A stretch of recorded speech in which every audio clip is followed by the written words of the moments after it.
Hey everyone, today I'll show you how to like, comment, and react to posts on Facebook. This is an easy way to interact with friends and family. Let's get started. Look for the Facebook app on your home screen or app list. Tap on it to open.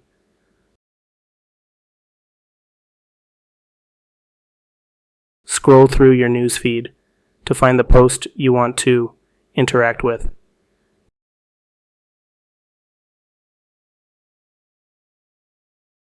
Tap the like button, thumbs up icon, below the post. Tap the comment box under the post. Type your comment in the text box that appears.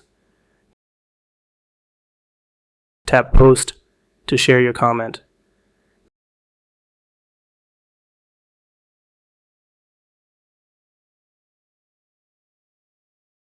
Tap and hold the like button. A list of reaction options will pop up. Select the reaction you want by tapping on it. And that's it.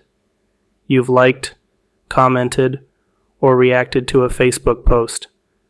These quick actions help you stay connected with friends and family. Let me know if you have any questions, and don't forget to like and subscribe for more simple guides.